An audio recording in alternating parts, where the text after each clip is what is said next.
But the overarching story of my marriage, but especially the last few years and especially the last 6 months with our daughter, has been working on like the battle for presence, and especially trying to respond rather than react. So that means ironing out and trying to work through your past so that when your spouse or a friend or somebody sets off an alarm bell in your head, a trigger, yeah, like you've done that work to be able to respond and not react.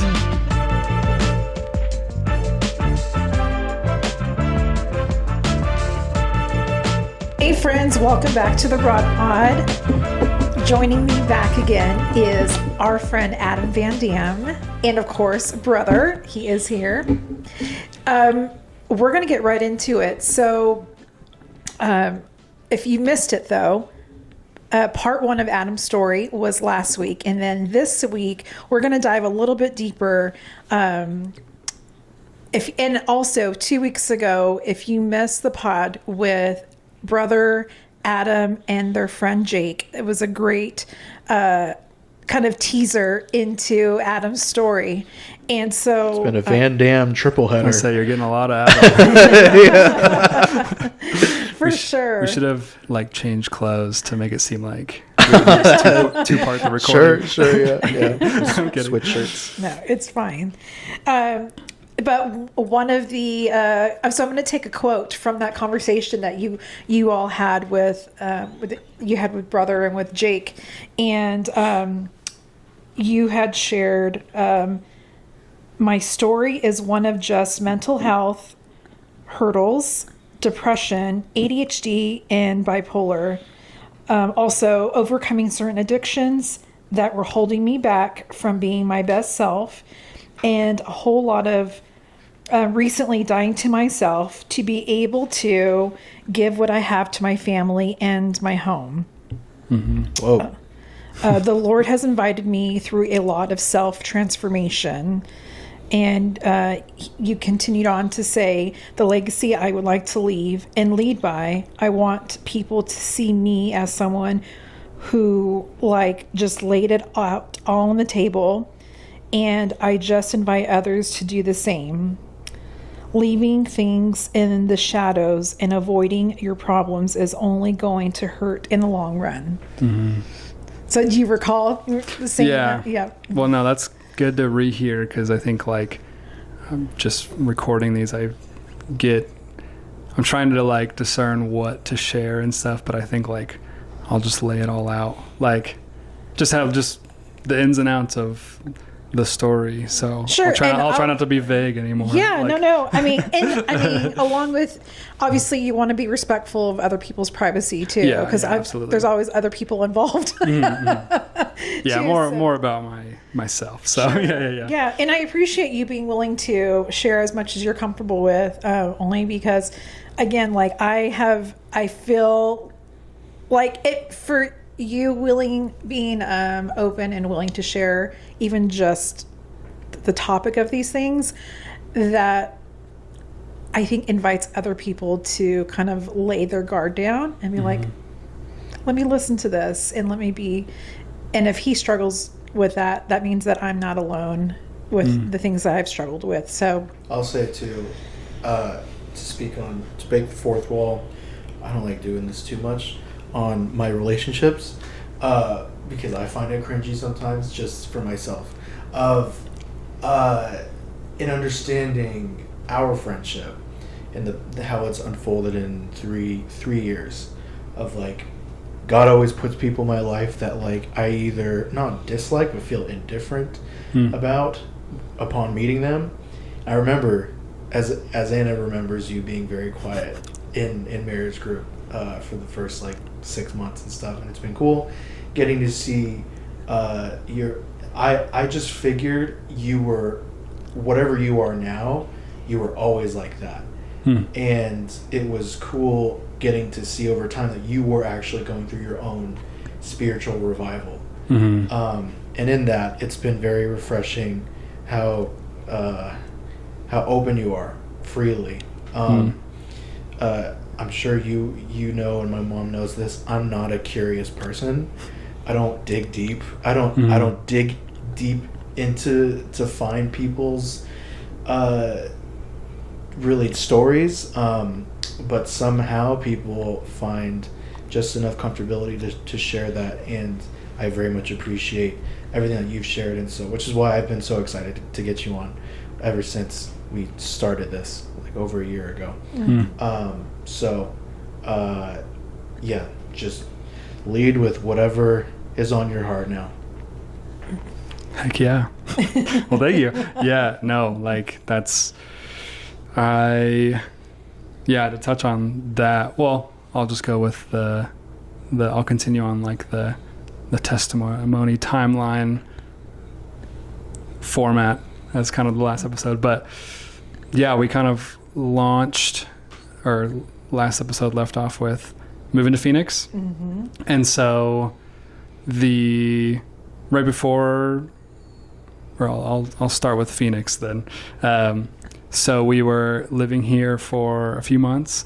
Kaylee's great aunt, we were living in her little like casita, because Kaylee didn't have a job just yet, so we were living off just my one kind of very entry level salary. So she was she was a blessing to let us move in with her for a few months.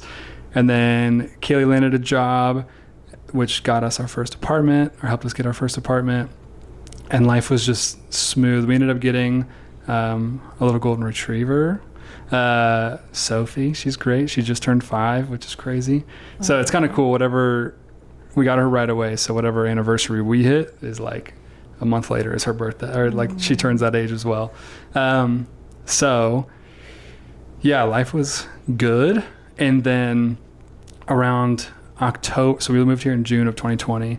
Around October 2020, I just felt this huge shift mentally. I started to feel really heavy again, because I had been experiencing some early stages of depression right before like quarantine and marriage, or like wedding talks were because I was experiencing depression before, and then just the idea of like, oh, the wedding's coming up, taking better care of myself during quarantine really lifted me up a lot. And just relying on the Lord in that season, spirits were high. And so I was riding this just emotional high, moving away. Things were just like amazing. Everything was new. Everything was fun. So then by starting a new job, just meeting so many people. And then October of 2020, I just felt this huge shift. And I was like, everything just started to feel really gray and dull and heavy again. But like worse than it had before, because it was this harsh reality of like, oh, just because everything in my life has changed physically doesn't mean I've outran my like problems internally. And so I like met virtually with my counselor, because thankfully like counseling laws were shifted a little bit during COVID, just because I don't know, everyone was home. So I was able to virtually meet with him for like 1 or 2 sessions, and he was just like, basically depression was kind of crushing in again. And he was like, I threw out the idea of I was like, oh, I've heard about just like antidepressants, like what does that look like? And he basically was just like, he's like, yeah, it sounds like you're experiencing enough emotions to kind of warrant trying them at least. So he like I just found some generic doctor for under our insurance.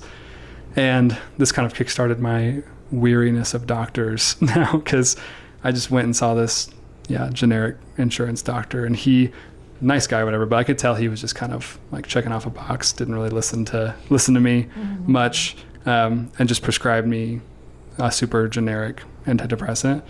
And right as I started taking them, like I had a good 2 week, just like, I felt amazing. I felt on top of the world. Like I wasn't sleeping at all. Kaylee, she always brings up that I like took our Swiffer mop out to our like outside patio and just like mopped the patio that was dusty. I just like, I couldn't sit still. And I just felt like on top of the world. I wanted to do everything. I was going on hikes and all this stuff. I was going, like, in her eyes, probably going crazy, but like it seemed like for the better. Like everything was great. And then like the end of that 2 weeks, I just like was bedridden. Like obviously the sleep deprivation was hitting me, because I was only getting like 2 or 3 hours of sleep a night because I just couldn't sit still. And then, just this crazy shift. And I just like couldn't get out of bed. Like it was one of those where I mean, I had to for work, but like it was agonizing to just try to roll out of bed, to even think about it. And I couldn't talk to, like I could hardly talk to anybody. What year again? This was end of 2020.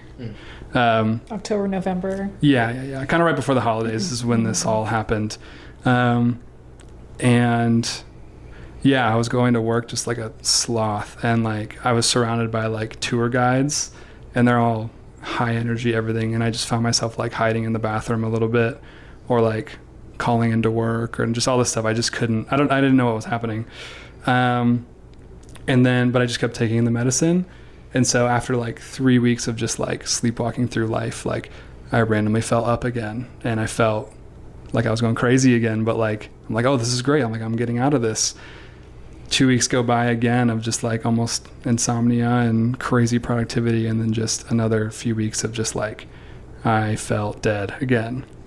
And we're like, this isn't normal. Especially Kaylee was pointing it out. She's like, you're not, like, this is different than the depression you're experiencing before. Like, this is crazy. And so I forget all the ins and outs of it. But right at the time I was just riding that roller coaster, of emotions, just emotional, like high highs and low lows. Kaylee's parents, they work for a missions organization. They had just hired, or was in the process of hiring, a psychiatrist who lives out here in Phoenix. And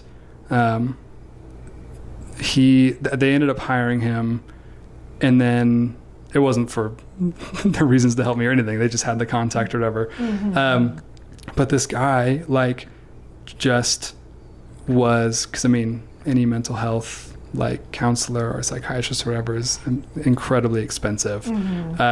And we didn't know what to do. Like, I was trying to find a counselor out here, but they're all like, a lot of them don't take insurance, and there's so many of them. And I really wanted like a Christian-based counselor. Mm-hmm. So all that being said, like, this guy was willing to meet with me. One, because he wanted to just meet Kaylee and I. And then he ended up meeting with me just solo for a few months, and to really just work through like what was happening. And he ended up, and during this time, the same thing kept happening, was I was having these crazy weeks and these crazy low weeks, and it was just off and on again. And he pointed out, he was like, it sounds like, well, basically through all of our talks and talking about the past and just the way my brain works and all this stuff, he's a pretty older guy too, so he's been in the field for so long. He could just tell off the bat, he's like, you are suffering with bipolar 2, which this is probably so wrong, but the basis I know is that like bipolar 1 is like, or just bipolar, you just become a totally different person, almost mentally, where you believe you're a different person, and it's going to vary person to person, obviously. Mm-hmm. Kanye West, I know, is a pop culture example of bipolar, like true bipolar. And so mine was more in the case of, so like bipolar 2 is basically, they call it manic highs, and then I think manic highs, and then just like depressive lows. Mm-hmm. And so normal, obviously, again, it's going to range through everybody. Everyone's going to have different symptoms, different experiences. Mm-hmm. For me, it was, I would have these crazy binge weeks of just like, I needed to get everything done, and I couldn't sleep and all this stuff. It was just the most productive and alive I've ever felt. And then it would be followed up by 3 weeks. It was like 2 weeks and then 3 weeks of just the lowest low I've ever felt. And again, a lot of that was probably just like, initially I thought it was just sleep deprivation and all that, but it would go on for way too long and I would feel some really dark feelings and thoughts. And so he, through all of our meetings and stuff, basically diagnosed me with bipolar 2, which is in a sense heightened depression and ADHD, or ADD. I think they just bundled it all under the umbrella of ADHD now. But he joked saying, he's like, I'm surprised you were able to make it through college like without the ADHD diagnosis, like just being funny. He's a funny dude. But yeah, so I received this diagnosis basically, which was great to finally have some answers. And so basically the medical story of all this was the next like 2-3 years, literally up until probably the end of 2022 or 2023, was just this medical or medicine journey of trying to find the right medicines to keep me like stable. And so basically the generic antidepressant I was given triggered a dormant bipolar gene inside of me. So it wasn't that it like the medicine gave that to me, it was already there. It basically just like clicked it, like turned it on. Right. And now it's just never going to turn off, which stinks. So all that to say, on the surface, the medicine journey, just a few different pills here and there. And what stinks is that it really takes like 3 or 4 months to see how the right one, like how it's working and how it's affecting you. So it was just a few years of just like awful, like Experimenting. exactly. Yeah. So it was just, some would give me horrible anxiety. Some would, put me in a state of just like totally immobile and head fog. And all in all, I'm at a point now where I think the last 2 years now, since like 2023-ish, I've been on the same medicines and I'm just very stable medically, which is amazing. Like, so that's just the medicine side of it. I took this test it was a blood test, and it basically just gave this huge diagram of like which medicines would be effective, could be effective, and to totally stay away from. And what's crazy is it just reads your blood and your brain and stuff. And so if everybody took it, like pretty much everyone's would be different, which is crazy, just the way we're made up. But the greater story, or just the bigger story and all of that, is how it affected just like our marriage and just how it affected my life outside of just the mental confusion. And so obviously the first person to be affected by it is Kaylee, my wife. And so she just spent years not knowing who she was going to wake up to, which is like, I just grieve for that Kaylee, that version of her that had to endure that.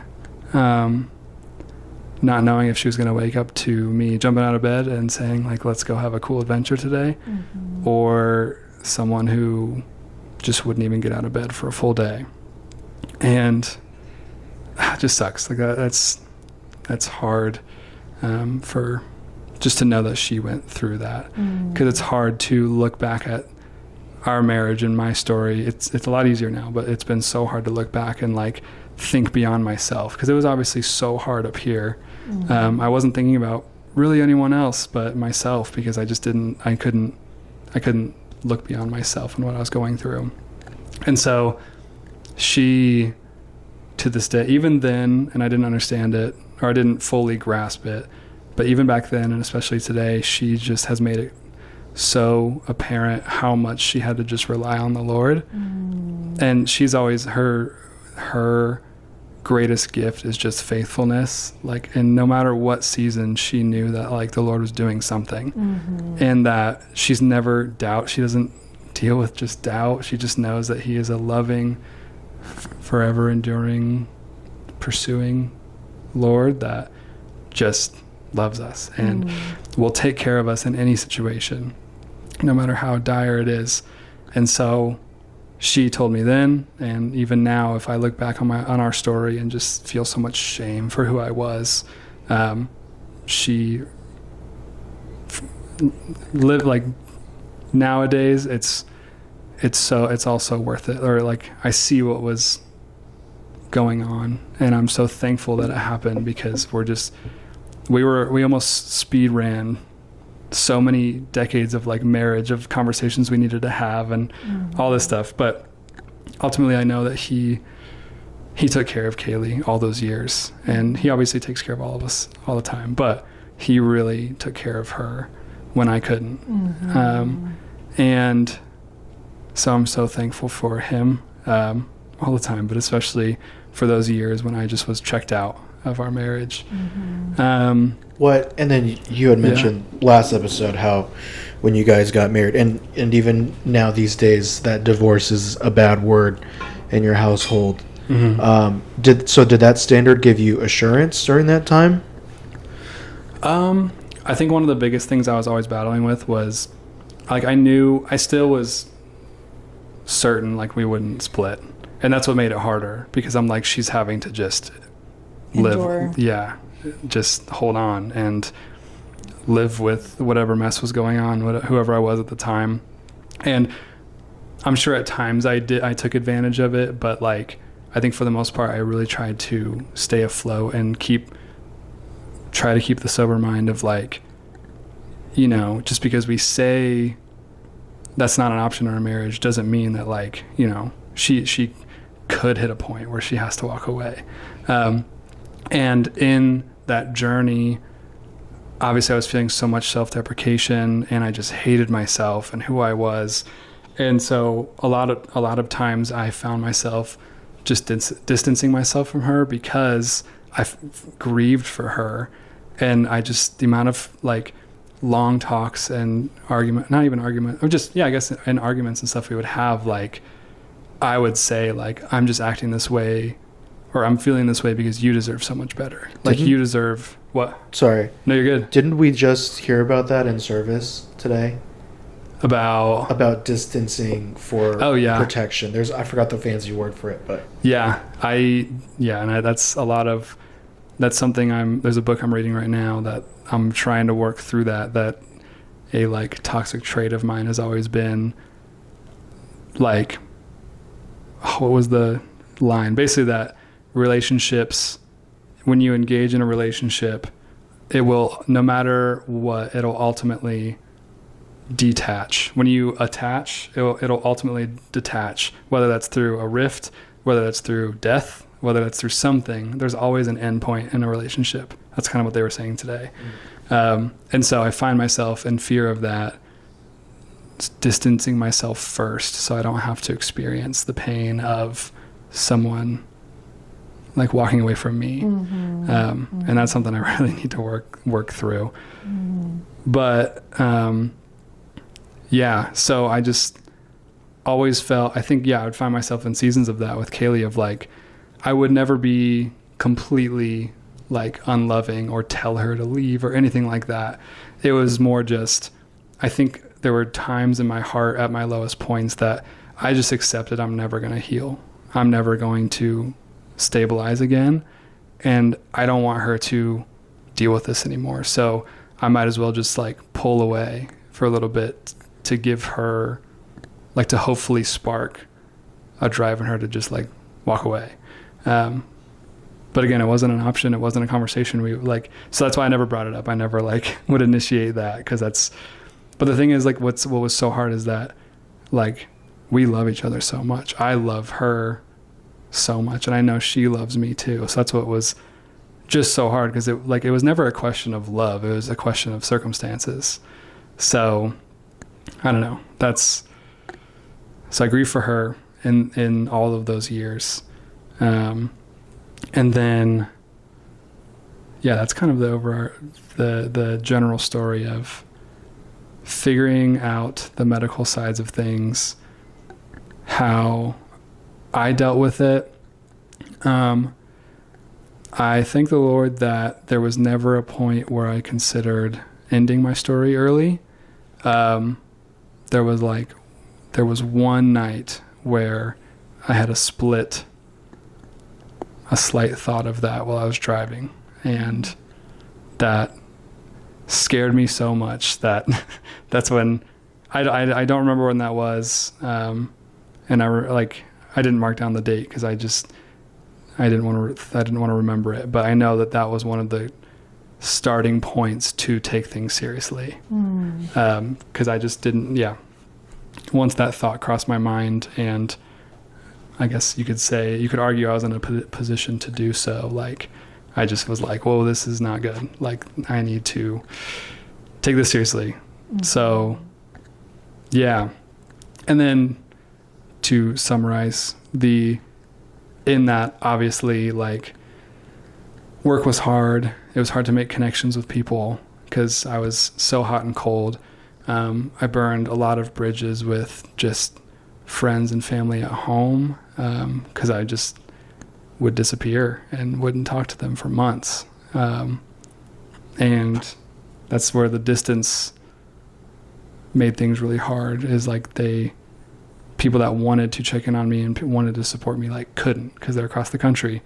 And then I would just disappear. And I'm still grappling with that today, 5 years later, and trying to mend things. And I'm very thankful for the people that have continued to pursue me or at least have accepted my apologies and continue to, because I still have some low seasons and I'll just disappear for a handful of weeks at a time. And all that to say, yeah, made relationships very hard, and it made marriage very hard. Connections hard. We had an amazing, what grounded us the most was we had an amazing marriage group we were a part of at the time. And those people, like, two of them are actually our little girl's godparents. We asked them to be, because they're just so important to our lives. And we actually just spent some of the 4th of July with another couple from that group, and it's just been like, they definitely grounded us at the time, and they just poured so much of the Lord's love into our season of life then. And that group took care of Kaylee too. Like, those friends took care of her when I couldn't, and as well as the Lord. And so I'm sure there's a lot of points I'm missing, but that was kind of the general overview. So you still feel shame or bad that Kaylee had to go through that period of time of just kind of watching you trying to figure things out? Yeah, and that's kind of the journey right now, is finally working through the shame I feel for everything I put her through, just even things from my past, just mistakes I've made and things I have and have not done. Shame is kind of the overarching emotion or point of grief in my life that holds me down and keeps me in bondage. Is just, no matter how many times I repent, no matter how many times I read in scripture, or I see up on the board or up on the screen in church, or just hear a pastor say, or hear like our small group say that, like, you are forgiven. I literally listened to it's called Abide, like sleep meditations when I go to bed. And they'll do stories from the Bible. They'll do just like kind of biblical like affirmations. And there's one that I just have on repeat a lot. That's just like, you are forgiven. Like, the Lord has died for your sins. Like, as long as they've like been made right to those you've wronged, like, you are forgiven, and just things like that. And so, yeah, it's just trying to accept the forgiveness that's there for me. And the Lord is still a journey I'm undergoing. But some of the two biggest arcs, you could say, of my journey within this back end of my current life, you could say, because there was the pre-move and kind of the post-move, I guess just pre-marriage and marriage point in my life, was there's a few big moments where 2022 I was having a very tough time because I was kind of finally getting on track with medicine then. I think end of 2022 or 23, start of 23 was when it was like solidified, like medicine's good, and I've been on that since. But I started to have this awareness of my life at home and doing more investigating of just like where I came from and just doing more investigating of my story. And a lot of things led back to just like the relationship with my mom, and just there's a handful of people in my life that I've had to work through some relational things, but a big one was my mom. And so we had a pretty tough arc throughout like end of 21 and 22, and there was times where like I had to just cut her off, and there were times where I felt basically there was just a lot of pain from my upbringing and just the relationship her and I had, especially during the years at home after the divorce. Just a lot of attachment, and then moving away, the detachment, and we were both grappling with that relationship, and there's just a long history of our relationship. And so I had to we had to do some work, and it involved like cutting her off for a period, which was so hard. And our relationship today is really good. And so again, I look back with shame on that, but our relationship would not be anywhere near it is today if we hadn't had that really rough patch. But one thing that came from that season, and it wasn't just from her situation, it was from a lot of other things I was dealing with, was I decided to quit drinking. And so I think I'm coming up on 3 years. Yeah, 3 years of sobriety. That's awesome. Yeah, that was crazy. So like that was, and that came from, the main thing was I had binge drank since I was almost a junior, senior of high school, way too young, way too early. And in tougher seasons of life, I would find myself not having a drink to like enjoy the drink, but to feel the effects of it. And especially during the arc with my mom and solidifying, like still just going through the medicine journey and dealing with some other relationships, I was finding myself again, if I was at the grocery store, I wasn't buying the 6-pack of like new flavored IPA that might be kind of fun to try. I was buying like the 12-pack of the cheap beer so I could just drink a lot.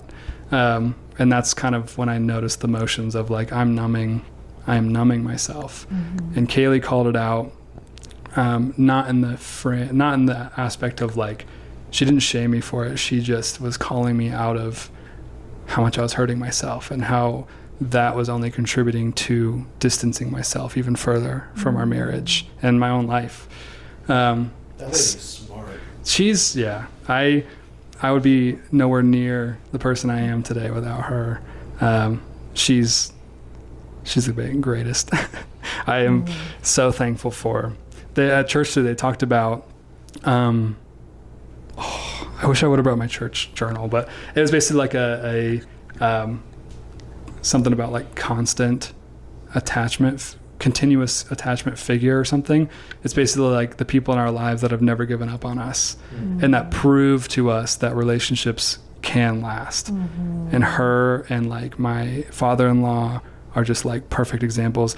Mother-in-law too, like they're all they've poured into me so much, and no matter how much I've hurt them or pushed them away, they always fight for me. And so I'm just so thankful to be where I am today. But yeah, so that was the first big step to healing, was dealing with some past relationship troubles and also cutting out a major addiction I had. And so that was a big one. And then after doing that, about a year later, it was like April 18th of 2023. So by now we had been going to our current church, and we were part of Anthony and Anna's small group. And it was just, life was really good. And again, stability was still pretty good medicine-wise. But through that whole journey, I had just pretty much in my high seasons, I would go all in on the Word again. I would lean into the Lord and go crazy about, like, I need to lock in and grow. And then in the low seasons, I would just forget about them, and my Bible would get real dusty. And so April 18th of 23, I was at church one day, and the week before, I had like earwax that got caught on my eardrum. And so I spent a whole week just like couldn't hear out of my right ear. And when you can't hear out of an ear, like, you know how it is after like a plane or whatever, like you're just in your head. Like, it's hard. When you hear yourself talk, it just echoes. And so it was a whole week of just a whole lot of me to myself. Right. And so even when Kaylee and I always drive, and she was trying to talk to me, and it's like I just was not present for a good week. And we're at church one day. I don't even remember what the message was, but at the end, Kaylee could tell I was just going through something, and things had been pretty stable for a bit. And then I was just going through something. I forget what it was, but at the end, she was encouraging me to go up and get prayer, because they have people go up at the end of the service that you can walk up to and ask for prayer for. And I just didn't, but I stayed like just cowering down in the pew, like almost crying. But I was like, we're in public, I don't want to like cry. Which back then I was someone who tried to like kind of hold in my emotions. But Kaylee noticed I was in need, and so she went and grabbed our friend Peter, brought him over, and he and Kaylee just prayed over me for a good 5 minutes. And that moment is when the Lord just completely took over my heart. I had known him, and I now see every aspect of my life and my story that he's had his hand in. But it was just that awakening. And I hope that most people listening have experienced that or will experience that. It was just this whole new awakening. I don't know. I don't know how to explain it, but I just went from feeling like I was stuck in a fog to just like experiencing the world again. And it wasn't a mental shift, like it was a spiritual one. Wow. Because I had felt those mental shifts for like 3 years, and then this one was completely different. And so from there, it was just this whole new revival of Kaylee bought me a like Max Lucado's like study Bible, which just makes the words so much more digestible. And so I was just in it every day. And I remember everyone in our small group just saying like they just saw a whole awakening in me. And that's just when my real self like started to be on display, and I could feel it. And so that was the moment.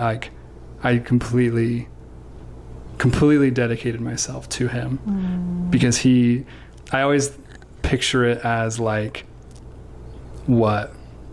I was just some stubborn kid, and like, I was always aware that like my dad's behind, like my dad's there, and I'm just like some kid that he keeps trying to like pick me up or get my attention. I'm just like, no, like I'm good. Like I can do it. I can tie my shoes myself or whatever. Like, and then the the image I find funny in my head is like the Lord finally had enough of me and just like picked me up and forced me into like his lap or whatever and just changed me in a second.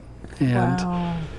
so that doesn't mean that the last just over 2 years has been easy. It's actually been probably harder than because that's something I've learned the hard way, is that just because like the Lord completely changes our heart, he doesn't promise easy days. He doesn't promise no pain or no suffering.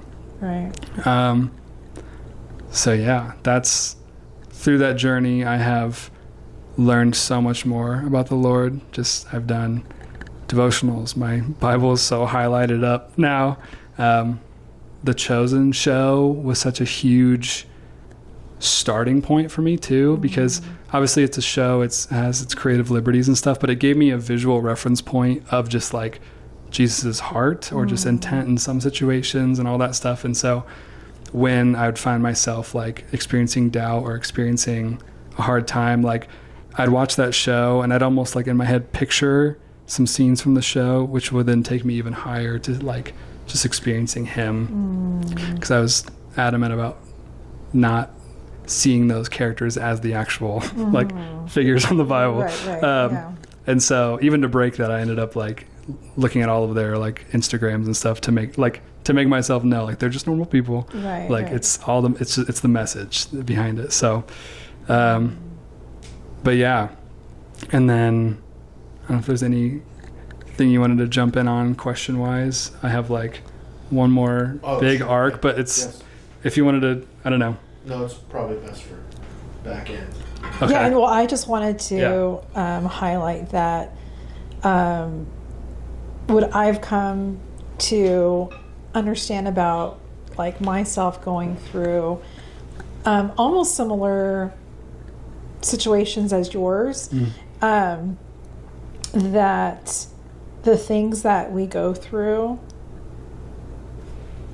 from my perspective and understanding, and once we kind of like see the light at the end of the tunnel, that it gives us more compassion for other people that are going through something similar, or in whether it's a married couple or a bro, you know what I mean, that you might meet, and it just gives you a better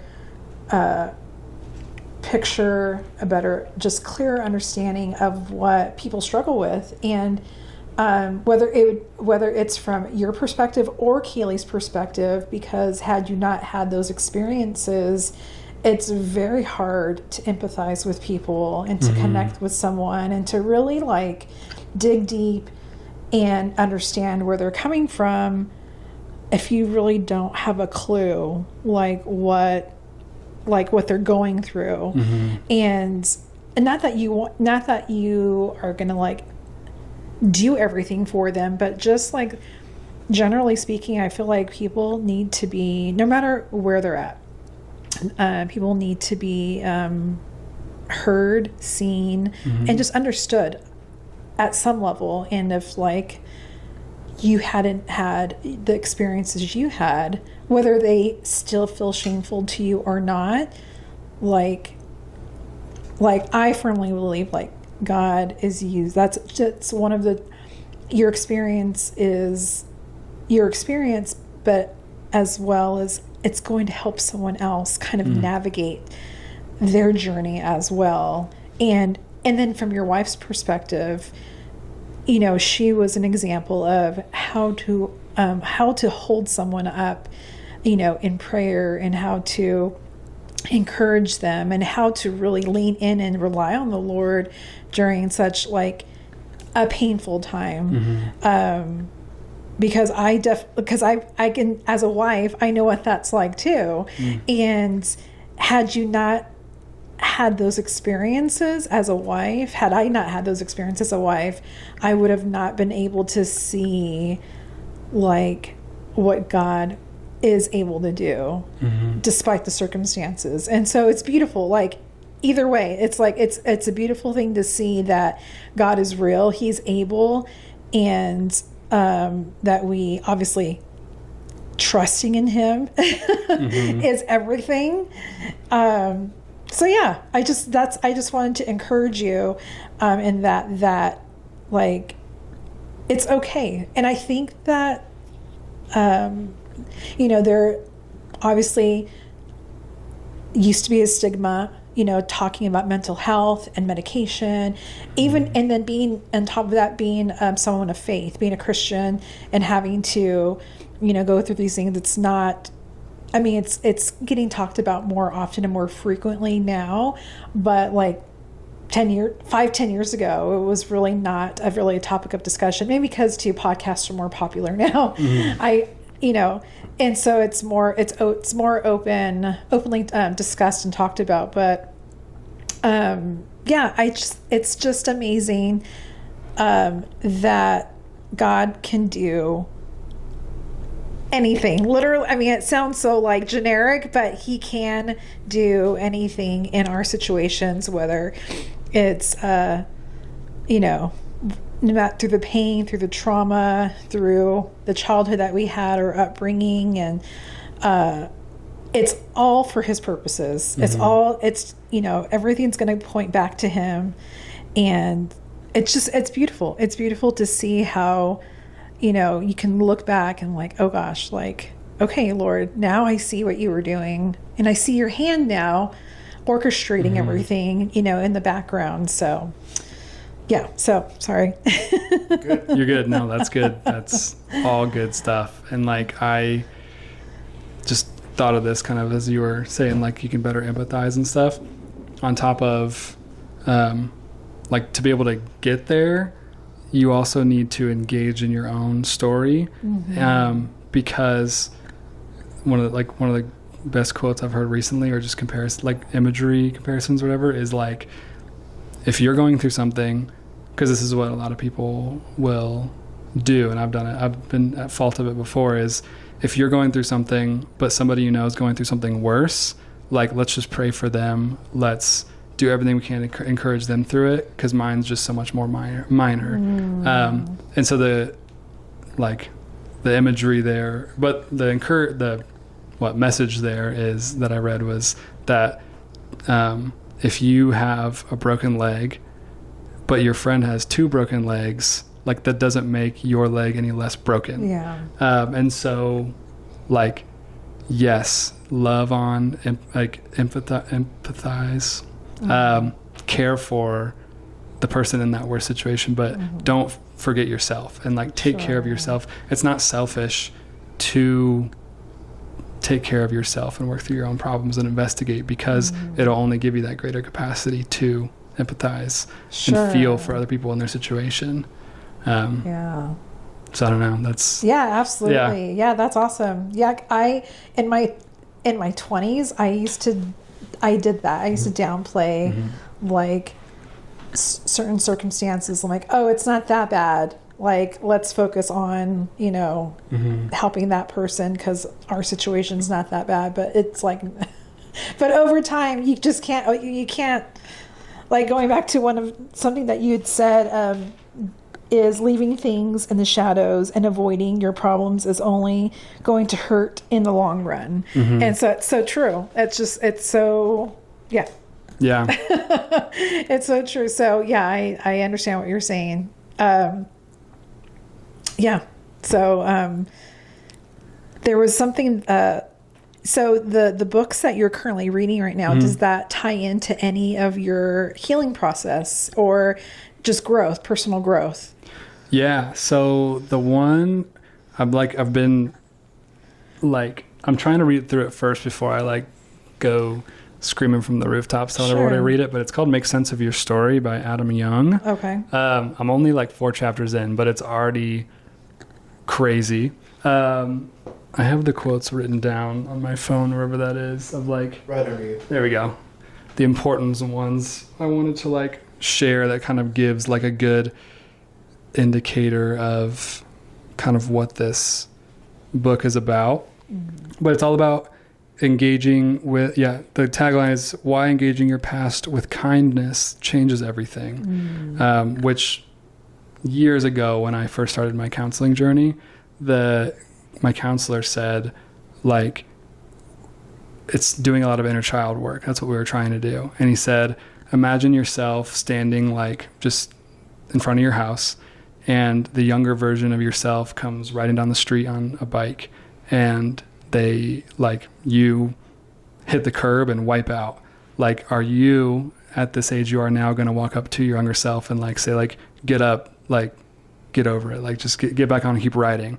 Or like, basically that's how you should not approach yourself when you're dealing with your younger self. You should go up, pick them up, like, care for them, ask them if they're okay, like, to approach your younger self, your inner child, with gentleness and care. Because I've been so at fault, and I still am today, of when I think of my past self, whether that's a kid, high school, college, whatever, like, I just beat myself up. I'm like, you were just so dumb then. Like, how did you not, like, I'm not kind to myself. So this is where this book, I feel like, is going to be super helpful. Basically, the big takeaways I got from it were that our stories haunt us until we look underneath the bed and find there really are monsters to be slain, and not just cobwebs of our imaginings. There's a reason you feel isolated, and there's a reason you would like to feel a deeper sense of meaning in your life. That was kind of one of the first things I read. And this is what I deal with so much, is it's, what if most of your exhaustion is caused by running from your story? By this, I simply mean ignoring your past is affecting your present. A lot of my story, I just tell Kaylee, like, I just don't have a lot of capacity to, like, keep investing in our marriage at the end of the day. This is more like a few years back. Like, I'm just so exhausted every day mentally. When I get home from work, when I get out of a tough season, I'm just so tired. And it's because I wasn't doing the work to investigate my past, and I'm still just getting into it today. This one was, emotions are intended to put your body into motion, like emotions. Your emotions are truth tellers that are consistently sending signals. They are not meant to be controlled, but rather listened to. And I think that can be in, like, the Christian terms, like, if you feel the Holy Spirit stirring, like, listen. Don't just try to suppress the emotions. And then, let's see, tell your story at ground level rather than 3,000 feet. Trauma resides in the details. It doesn't reside in the big picture. So obviously when you're sharing a testimony, if you have like a 40-minute podcast, you're going to kind of like 30,000. Yeah. You're going to kind of give the big points. But when you're really doing the work, like with a counselor or with a mentor or somebody, like, get into the weeds and really try to figure things out. And then basically the final tag that I thought was big was, whenever you have an experience in the present, the first thing your brain does is filter that experience through all your past experiences. So the way you respond or react to a situation is your brain taking that situation and filtering it through all your experiences.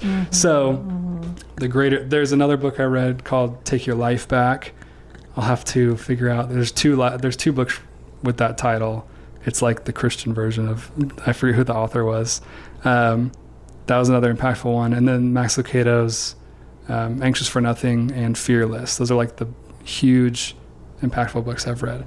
But the overarching story of my marriage, but especially the last few years, and especially the last 6 months with our daughter, has been working on, like, the battle for presence, and especially trying to respond rather than react. So that means ironing out and trying to work through your past, so that when your spouse or a friend or somebody sets off an alarm bell in your head, a trigger, yeah, like, you've done that work to be able to respond and not react.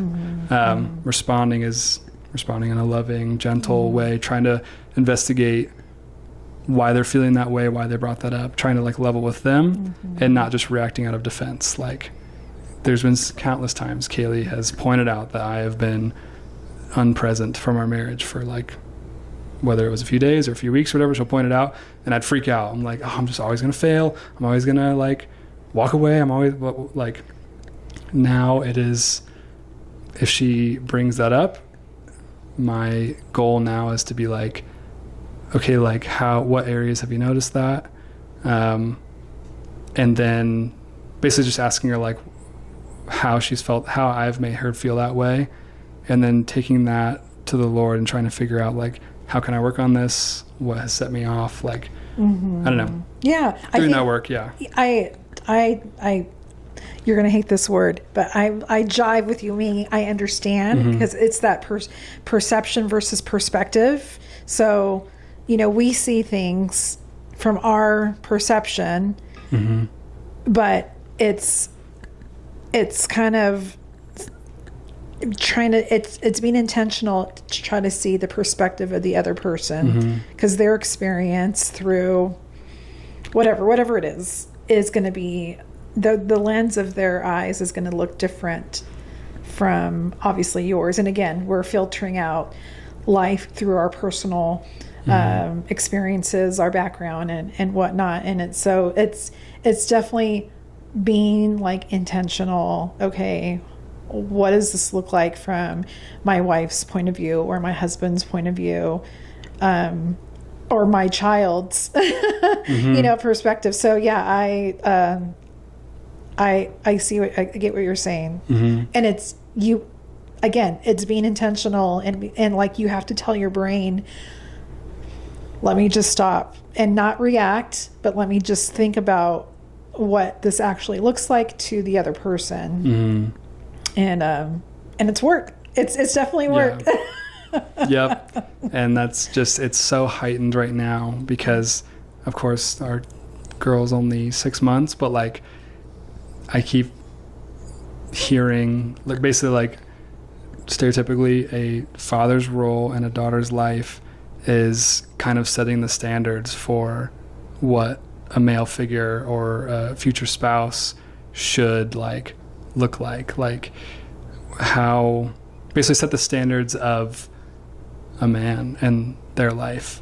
And I by no means am some macho whatever man, like I was kind of talking about last episode, and like I don't want to be that for her. I don't want her to think that guys are just these stoic, like I want to be vulnerable and I want to be gentle and be a comforting space for her, because I desire for her to one day have a spouse that loves her, cares for her, treats her like I treated my wife and how I cared for her heart.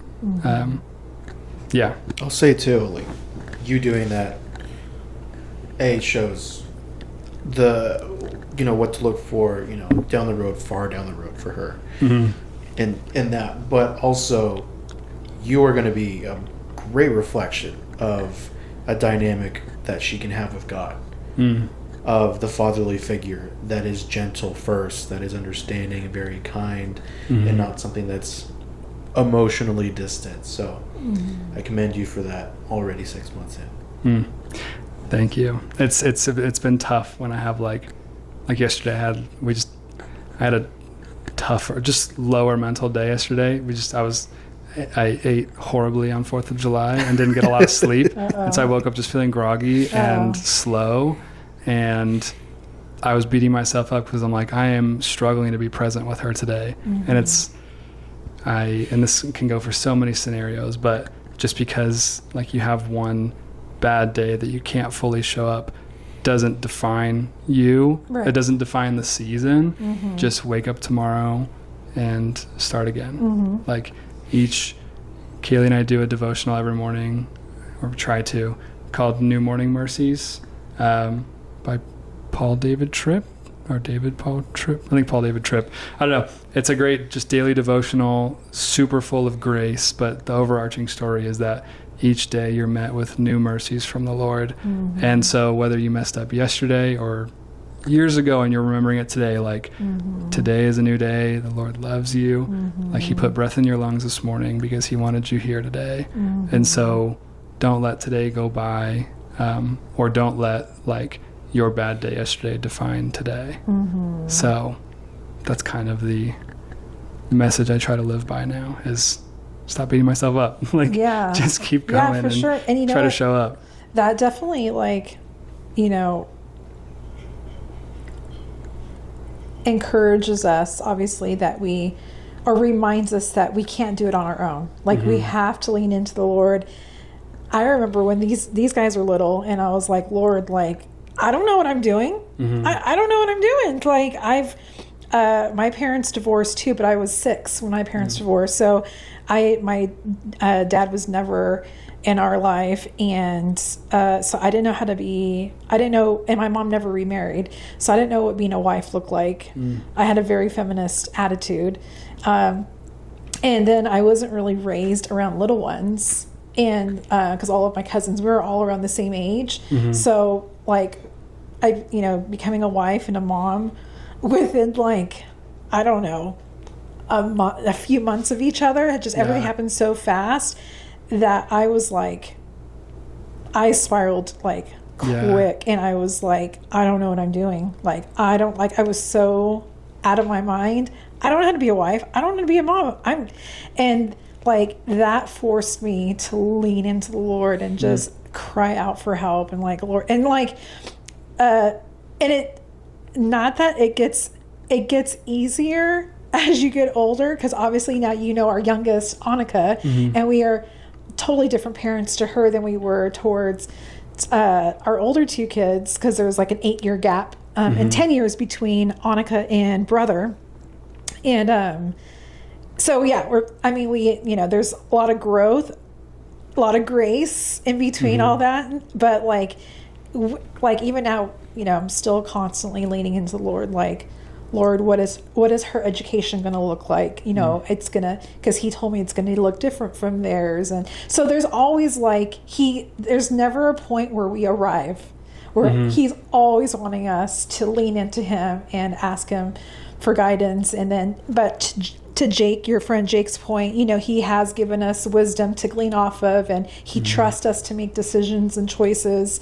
And sometimes they're going to work out, sometimes they're not. But like, sometimes we may eat something that affects us the next day, but that doesn't define us. That doesn't define us. We're gonna make mistakes. We're gonna trip up, and we're going to fail. But are we really failing if we're learning from those past choices? And so, I think the leaning in is what he desires. He wants a relationship with us. Absolutely. Yeah. Identity shifts are scary, but so fulfilling when you lean in. Sure. For sure. Yeah. It's and change is hard in general for whether it's positive or negative. Just change is hard because you're having to learn something that you've never done before. And just when you think you got it figured out, something happens where you have to like kind of learn life all over again. And it can be anything. It could be a new birth, it could be a sickness, it could be a move across the country, a new job, it could be so many things. And it's it's tough. It's tough. So but yeah, definitely it's funny. I feel like the Lord like intentionally places us in uncomfortable situations so that we can trust him and lean in on, in him. And so, what is that scripture? Lean not on your own understanding, but in all your ways acknowledge him, and he will direct your paths. Maybe I got that. Maybe I'm confusing. It's something like that. Sounds good. Yeah. So you've gone through bouts of spiritual healing and restoration, and it's the recovering from past. Is there anything in your vision for what your spiritual life holds in the future?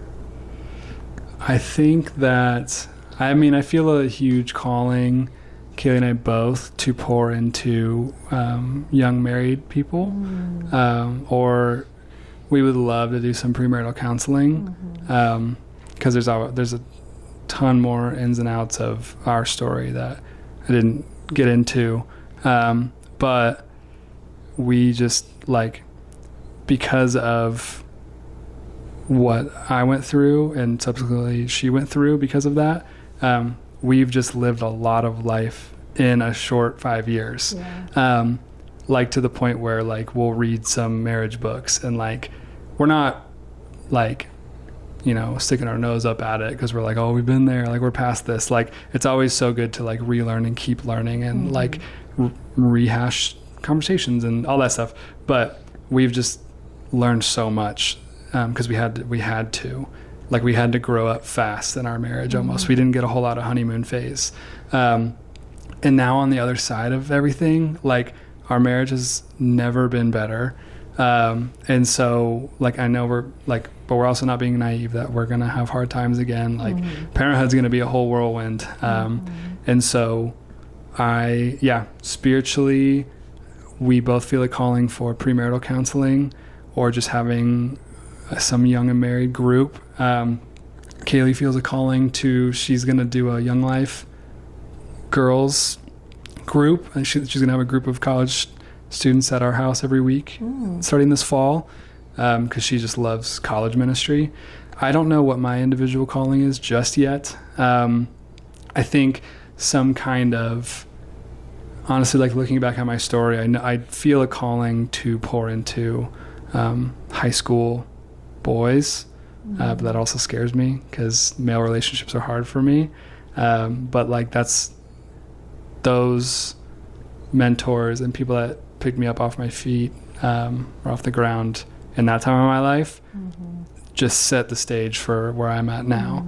And so like if I can be that person for some other kid that's going through a similar situation I was, I just don't know the avenue for that, but I know I'm hoping the Lord will open it up at some point and open my heart to that, because I know it's there. Like I know the feeling's there. I just don't want to accept it yet because that scares me to be like a leader, especially to younger boys.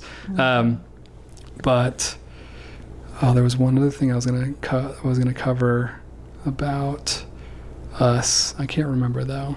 So I was just going to share when you're ready, like it would even be probably less uncomfortable to come in maybe as an assistant to someone who's leading a young men's group of some sorts. I know that when I first started in children's ministry, I was terrified.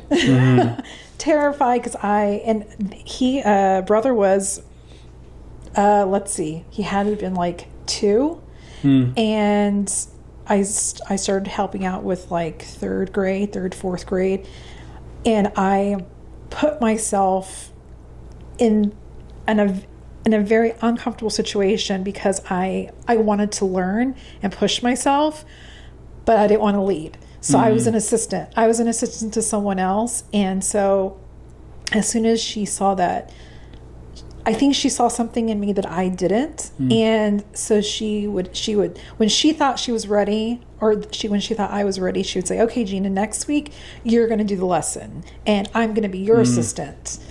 And that scared me, but forced me to like, okay, Lord, like I need you. Like whereas like I didn't have to ask him for help because I was just assisting before. And so just a little tip. That's just a little tip. Yeah. You know, and of course you can always, tell your leader, I'm not ready yet. Yep. And so, but that propelled me to, it gave me confidence because I was putting in the reps. I started putting in the reps, just like working out, right? Yeah. You put in the reps and then you gain confidence. You're like, okay, I can do this. And not that you ever arrive to where you don't need God, because we always need him, but it just gives you that space to take more risks. Yeah. And be like, and just step out in faith. Be like, okay, Lord, you met me here. I'm going to trust you in this next phase of life, and whatever that looks like. Yeah. So, it's cool. It's cool. 'Cause now I'm like, right, brother? I love talking and teaching in front of the camera, or, in front of a group and stuff. Yeah. So anyhow, yeah, it's fun. It sounds similar to, we didn't say it on here, but we said it in our intermission, when you were 14, Mm-hmm. when you felt God say that you were going to marry Kaylee one day, right? Yeah. And you had apprehension about that, not necessarily because of her, right? Yeah. I was just never felt a calling like that from the Lord. And I was 16 and I was like, I knew she was good. Like, he put it on my heart that she was the girl I was going to marry. And I was like, I am 16. I'm not ready to like get locked down yet. I don't know. But also, that was a fun little arc. So leaning into that was the most rewarding thing ever. For sure. So leaning into his calling. So yeah. Are we good? Are we? Yeah, I is think. it- Are we good on time? Oh yeah, Yeah. hour. Was there anything else Whoa. on the heart? Yeah, I know that flew by. Second. Yeah. I'll reiterate again too how I've said it to you plenty of times on the pod, but to say face to face once again of how grateful I am for you, how open you've always been, how welcoming. I think it was in service today, or maybe I heard this at some point today from someone of just when someone's genuine and vulnerable, or no, when someone's vulnerable to a level that is just so like jarring almost, then it gives people assurance that they are a genuine person. And that's something I've struggled with in past couple past relationships of like they're sharing a lot, but I don't know if they're coming from a real spot. And so it's something I've never doubted with you, and I've felt comfort in my fellowship with you, with Anna and Kaylee as well, marriage group as a whole. It's just been very great to be a part of your lives. I'd like to think that we would not be here physically in Phoenix if it wasn't for you, and by extension, you wouldn't be here, Mom, if it wasn't for Adam, for a domino effect of reasons, and I truly do believe that God knew that it would take you to keep us here for that. So thank you once again. That's all I have. Is there anything you want to say? Yeah. Oh my gosh, I had a thought and it left me. Sorry. Yeah, no worries. Yeah, no, I think that's it. It's just neat to see again how you said, like, just how things there's a domino effect, like how every decision affects, like there's a ripple effect, but you don't know what that ripple effect's going to be. And so by just again leaning into the Lord and submitting your will to his, even if you don't know what the end result's going to look like, you're like, okay, God, I'm just going to trust you with this, and your guys' consistency showing up to marriage group, every week, and cultivating friendships through that. And, I'm so proud of you guys on being intentional with your, your personal growth, because you guys are personally growing as well as your relationships are growing within that group too. So it's beautiful to see you guys grow and hold each other accountable and just lift each other up. And when you guys are going through something, you guys can call on one another to pray for one another. And I know what I was going to share.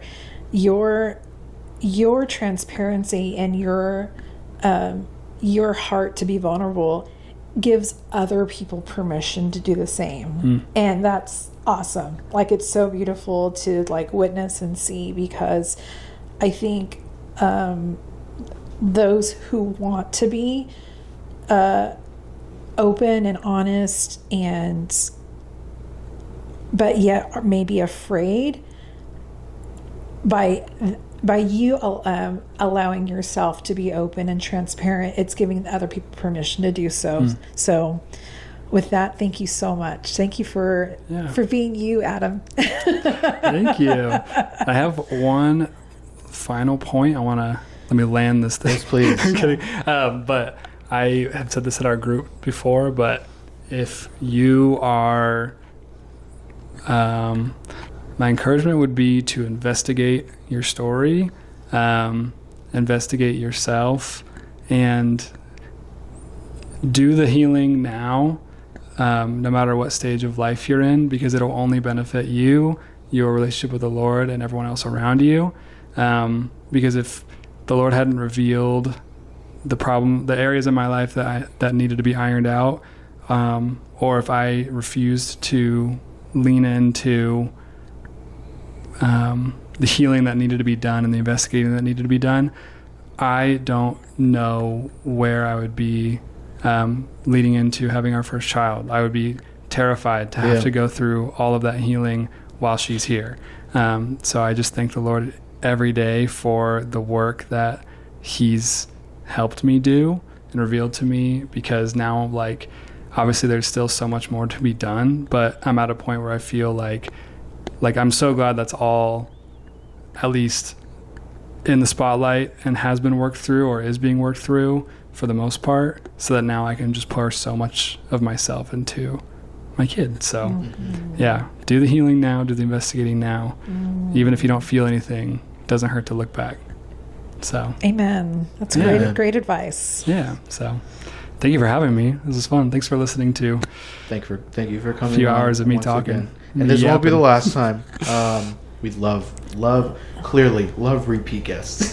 Oh yeah.